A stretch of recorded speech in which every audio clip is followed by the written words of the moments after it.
peu plus d'1 mois dans les éditions universitaires européennes. Et donc, je suis parti sur 3 problèmes auxquels le Grand Lomé fait face. Il s'agit de la question liée à l'érosion côtière, à la gestion des déchets, puis aux inondations. Il s'est fait que ces problèmes en fait, ont plongé la capitale togolaise dans une certaine fragilité écologique. En témoignent toutes les affres en fait, que les populations vivent jour et nuit. Alors je me suis posé la question de savoir comment est-ce que les politiques publiques du Togo qui sont là, comment est-ce qu'elles s'implémentent face à ces problèmes-là. Et alors j'ai eu à tirer pas mal de conclusions au rang desquelles j'ai dénombré 4 distorsions. Et donc il s'agit des distorsions d'ordre politico-administratives, des distorsions liées aux informations même que les populations ont, des distorsions techniques, c'est-à-dire qu'il n'y a pas de personnes capables de mettre en place ces politiques publiques-là auprès de nos institutions. Quand je prends l'exemple de la mairie, par exemple, la mairie normalement est chargée de gérer ces déchets-là. Mais quand on s'avance un peu pour voir de plus près ce qui se passe, on se rend compte que le personnel qui est normalement affecté à gérer les déchets ne dépasse pas 10, alors que le Grand Lomé rassemble un peu moins de 2 millions d'habitants, ce qui plonge indubitablement notre capitale dans cette insalubrité-là qui ne dit pas son nom.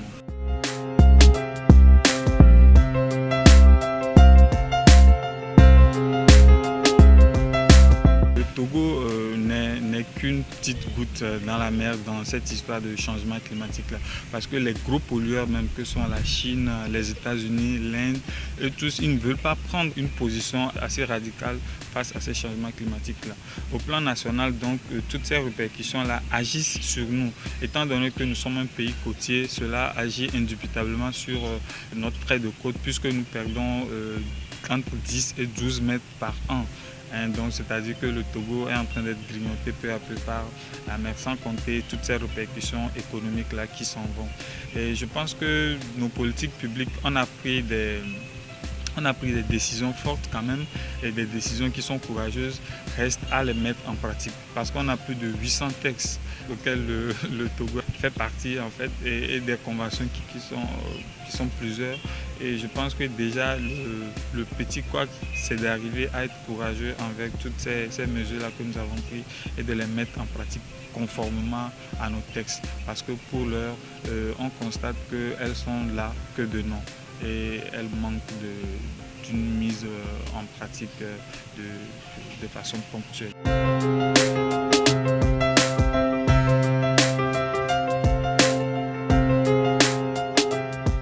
Je pense que le Togolais fait cet effort-là quand même de pouvoir intérioriser tout ce qui est éducation environnementale. Mais quoi qu'on dise, il reste toujours à faire. Donc je pense qu'on doit mettre en place une politique éducationnelle de façon très pratique déjà dans les basses classes, et de sorte à former la jeune génération afin qu'elle puisse vraiment intérioriser tout ce qui est règles environnementales et autres. Et je pense qu'on pourra s'en sortir. Non seulement ça, mais il faut aussi accentuer au niveau de la génération déjà actuelle, de leur faire intérioriser cet éclat-là d'un leadership environnemental afin qu'ils puissent agir en conséquence pour sauver notre environnement.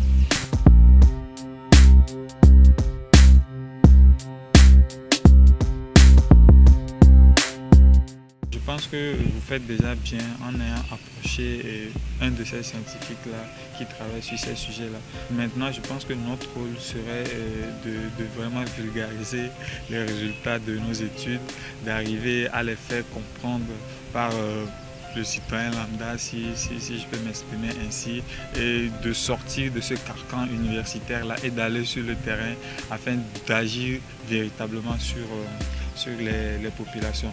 Aussi, dans un second plan, il sera question d'arriver à tisser une certaine relation très étroite entre les politiques et les universitaires, ce qui manque vraiment, parce que nous travaillons en vase clos, les scientifiques font leurs études, ils laissent ça dans les bibliothèques, dans les placards et autres.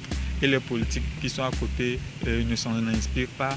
Je ne sais pas qui a tort ou qui a raison, mais toujours est-il qu'il faudrait arriver à tisser cette relation-là afin que nous puissions travailler en symbiose, et les politiques et les scientifiques, pour agir, pour impacter véritablement sur la protection de l'environnement autour.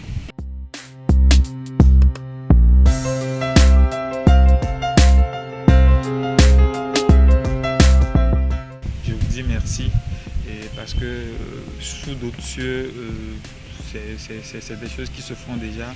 Le fait que les médias cherchent à relayer les informations scientifiques et je pense que vous êtes sur la bonne voie. Vous êtes actuellement, je dirais, un grain de sel dans le monde universitaire parce que vous porterez très loin les informations qui sont contenues dans les découvertes et dans les livres. Merci.